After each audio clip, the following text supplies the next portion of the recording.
నీకు చెప్పడం మర్చిపోయాను. నీకు రాను రాని మతిమరుపు ఎక్కువ అవుతుంది. అలాంటిదేం లేదన్నయ్య. నిన్న కమలి దగ్గర నుంచి ఓ లెటర్ వచ్చింది. ఏం రాసింది? నన్ను ఫ్యామిలీ మ్యాన్ అనుకుంది.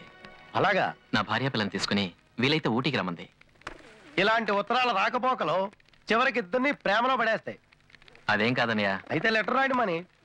ఒకవేళ నేను లెటర్ రాయలేదనుకో, భార్య పిల్లల్ని తీసుకురమ్మన్నాం, వెంటనే లెటర్ రాయడం ఆపేశాడని నన్ను అపార్థం చేసుకుంటుంది.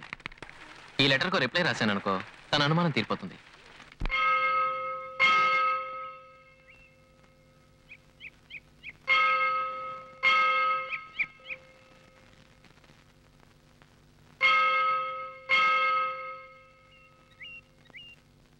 ఏమైంది అలా ఉన్నావే? ఏం లేదక్క. కాదు, ఏదో కారణం ఉంది. సూర్య రాసిన ఉత్తరం చదివాను. పాపం చాలా మంచి మనిషి. అతను అనాథని తెలిసిన దగ్గర నుంచి మనసుకు కాస్త బాధగా ఉంది. ఎవరు అనాథ కాదమ్మా. అతన్ని ఓదారుస్తూ ఓ లెటర్ రాసావనుకో, అతని మనసుకి తృప్తిగా ఉంటుంది. సరిపదా? కమలి నీకు జీవితాంతం తోడుగా ఉంటానని ఉత్తరం రాసిందా లేదా? అవును.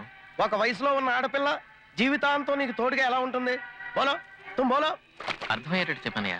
ఆ అమ్మాయి ఇంకెవరినైనా పెళ్లి చేసుకుని వెళ్ళిందనుకో, జీవితాంతం నీకు తోడు ఎలా ఉంటుంది చెప్పు.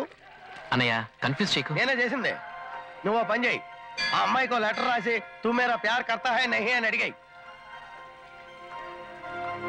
ఏంటి? ప్రేమయాత్రలకు బృందావనము. ఊటీకి వెళ్ళిపోయావా?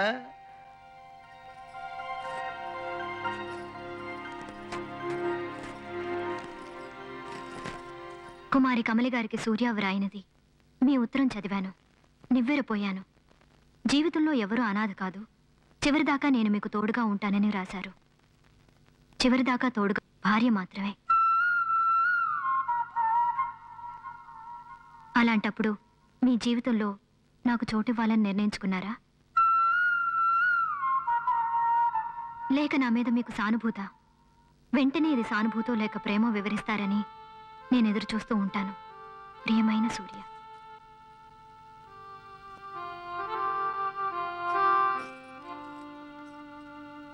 మీ జీవితంలో నాకు చోటివ్వాలని నిర్ణయించుకున్నారా?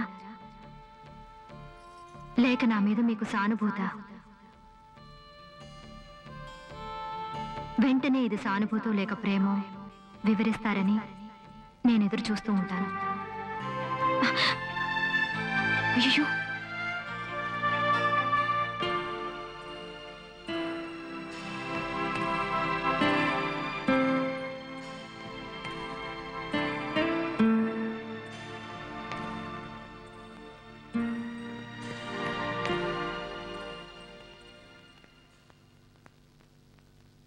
నేను నీకెప్పుడు దూరం అయ్యేది లేదు, నిన్ను దూరం చేసుకునేది లేదు.